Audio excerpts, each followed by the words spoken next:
This application was also evaluated against the location criteria for multi-residential infill, which are a guideline to review multi-residential redesignations in low-density residential areas.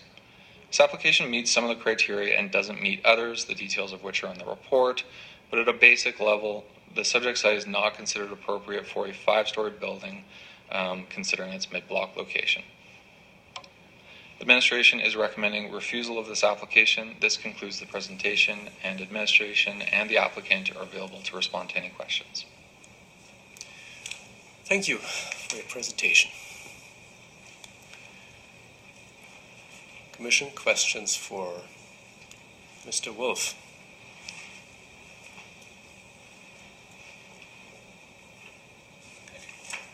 Councillor Gondek, please. Thank you. Mr. Wolf, you indicated that the applicant was not interested in pursuing RCG or MC1. Was there any interest in doing a concurrent DP to indicate to the community what this would look like? Through the chair, I believe the applicant has some renderings of what a future building could look like, but based on the comments they received at a pre-application stage on the land use, I think they wanted some certainty around the land use before they pursued a development permit to any great detail. Okay. And was there any interest in putting any kind of modifiers on MC2? Through the chair again, no, the stock district has those limitations that I outlined. Mm-hmm. They felt that those were suitable for the site. Did you think a modifier might help?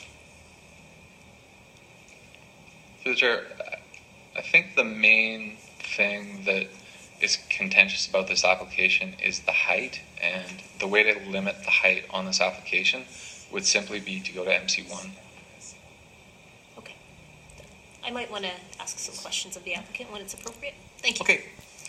I'll make note of that. Thank you very much. Councillor Woolley is next. Yeah, so in the surrounding neighborhood, there's a lot. What are all those DCs based on 56th? What are all those DC? So you got all that MC2. Are those DCs just based on MC2 as well? The chair, you're talking about the sites to the south along there? Yeah. A lot of those are old direct control districts to support multifamily development. That was the pattern of development back in the 80s when this was developing out. I don't have more of a response on that. It's apartment buildings. Okay, that's fine. Thanks. Thank you. Commissioner Palmier. Thank you. I think building off of what Councillor Gondek was getting at, you look at the applicant's submission, and I definitely will ask them, they talk about stepping the building from 2 stories to the east to 5 stories towards the church. Was there any conversation about a direct control district or anything that could have added more shape or form rather than just sticking with the stock district itself, which was quite a large box that really only has the 40% floor plate restriction above 14 meters? Was there any conversation with them about that approach rather than either just an MC1 or an RCG? Through the chair, at a general level, we do try to avoid the use of direct control districts where stock districts can work. What you're suggesting is basically to attach conditions that you'd see in a development permit through a direct control district. Mm-hmm. That's not something we favor as an approach because it does reduce flexibility. You get odd situations where applications have to come back to council just to increase a setback or make some sort of minor change to the building. So no, those discussions were not had. We did not have discussions about alternate districts to any great extent either. Okay, so no districts, no concurrent DP, no DC. It was okay. Okay, well, if the applicant has their heart set on a district, then we will evaluate that proposal. Right, because I appreciate the reluctance to use DCs, but I also know that in these particularly context-sensitive situations, they can be pretty effective tools versus sort of the blunt instrument of a stock district. But I think we can have that conversation with the applicant as well. Thank you. Thank you, Mr. Palmier. I see no further questions at this point. So could we please have the applicant, representative of the applicant, come forward?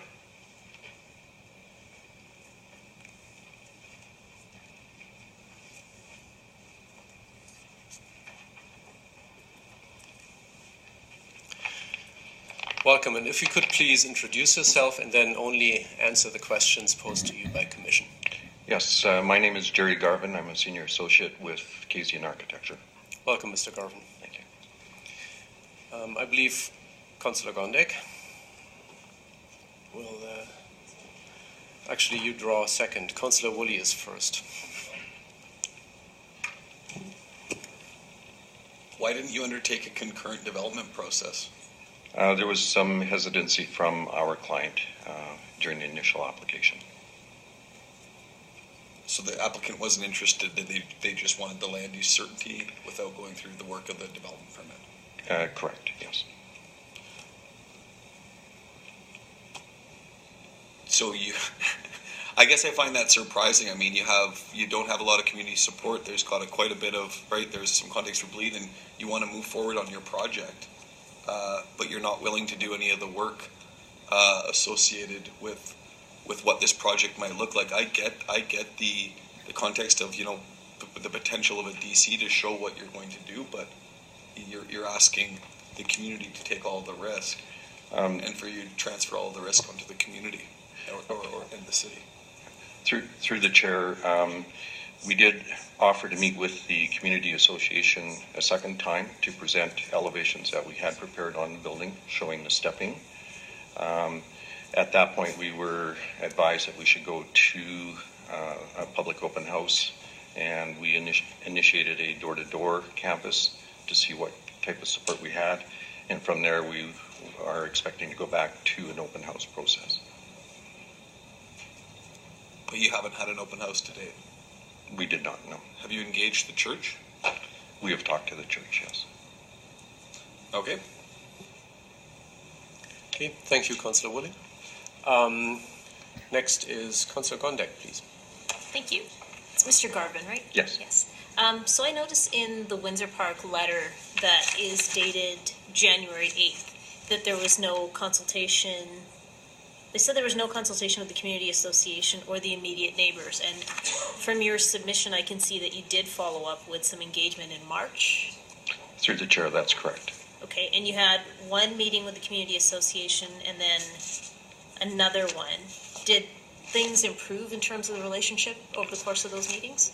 Through the chair, through the second discussion with the president of the association, he recommended that we immediately go into and advertise for a public open house to present what we were planning. So a public open house, like an engagement process through the city? Yes, with the community. With the community, okay. Yes. All right. And what was the engagement advice from the city?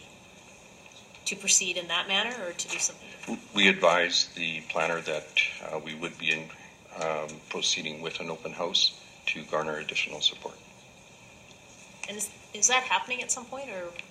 Our client has engaged a representative to start that process, yes. And that's with regard to this land use item, or to, yeah, I guess, because there's no development permit? To the land use item itself, at which point we would present additional documents that we've prepared over the last 2 months. I think I'm completely confused. Then why are we seeing this item if you haven't had that public open house? Initially, when we had met with the community association, they were, I think, quite forward with our team, stating that we should not expect any positive results from the open house. So we went back a second time after we had developed some additional documentation to present to them with the expectation of putting together a presentation to the community at large. Why was there the hesitation to engage with the community association? I would assume if you knew this was coming at some point, like now, you would have engaged much earlier, because you seem to be stuck in a situation now where May 11th, you were told by the community that you should probably do an open house. I would imagine you knew that this date was already set, or fast approaching. Fast approaching, yes. Okay. Is there a reason you were hesitant to engage with the community, sir? Again, it was based on some of the initial discussions with the community executive. And we discussed this with our client.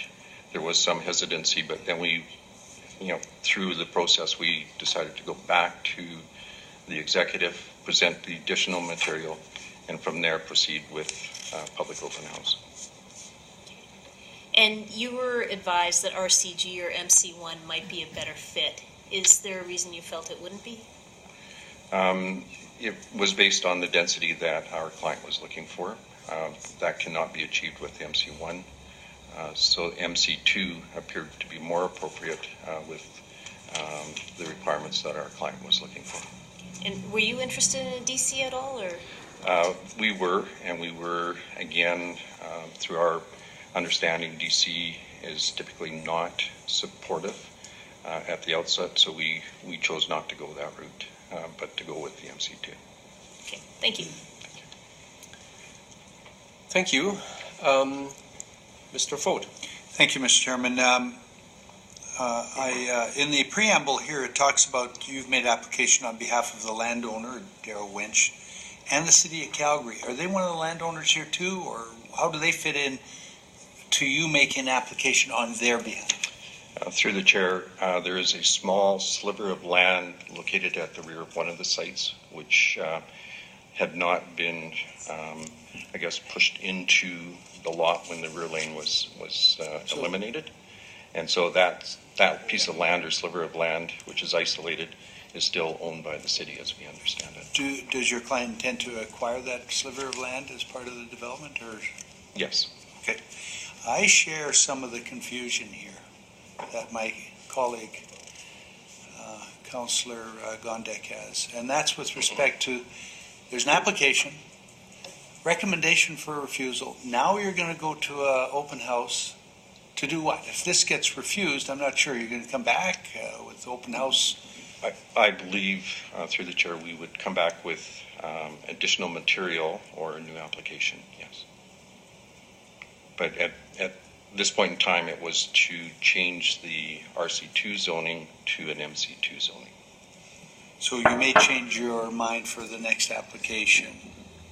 If we would have, if this was refused, yes, we would go back with something totally different with the additional material that we've since developed.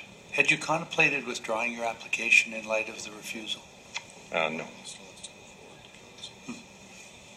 Okay, thank you. Okay, thank you very much. Mr. Palmier is next. I think just one quick question, because the conversation's answered a lot. Why aren't we still just working through it? What was the push to go to council with the refusal versus to just pump the brakes on that and work with the community to try to resolve the issue, look for creative solutions with administration, refine a concept? Like, why are we here? This wasn't, it's been 6 months, I suppose, but I don't know why we're here now. It seems like there's a line in the sand. It has to be MC2. Through the chair, again, it was where we're at today is through the commencement of this process. Some of this is directions through our client, and okay. certainly so on your behalf client of the wants firm. to just go to council at this point. Yes. Yeah. Okay. Thank you. Thanks. Okay, and Councillor Woolley? Is there any other questions? Sorry. No, is it I'll question to the... No, sorry. Okay, so thank you very much. No further questions for you, for the applicant. Councillor Woolley. Yeah, thank you. I'll just move I'll move this refusal. I guess never mind. Why are we here? What year is this? We know what best practice in terms of going out and talking to the neighbors and moving through an iterative process on a land use. We don't like to do DCs, and there's a lot of reason for that. I think you have to earn a DC with a really incredible project, and that you're not willing to do even the most basic of engagement with the community when you're proposing R2 to MC2, I think is lazy and unfair and not professional. And we have standard practice. This is not new. Redevelopment is happening all over the city. We're seeing really, really great practice. And so for commission, I think to not support this refusal would send a very bad message to all of the development communities and applications that we're seeing that are doing really, really great work. I think it's unbelievable that this has even come to us in this state. So I hope you can support this refusal. Thank you. So you've moved the administration recommendation. Next is Councillor Gondek. Thank you. I don't disagree with Councillor Woolley, and I think we need to point something out too. When members of the community are saying that they don't want this type of development because it's going to bring more renters to the area and they want a higher standard of living, and then we don't engage with them and explain to them that that's not what renters are, we perpetuate the myth that we don't want to engage, because yes, indeed, that's what we're trying to bring to this neighborhood. So I have to admit, Mr. Wolf, at the beginning I thought perhaps we were being too hardline on this one. This is a development I think that would be great, but I completely see your perspective in terms of why you had to do a refusal on this one. I'm disappointed that the community engagement didn't occur really until March. So I'm surprised by this as well. Okay, thank you. I see no further requests to speak. So that brings us to the question, all in favor of the administration recommendation of refusal to council? All in favor? That is unanimous. Thank you very much.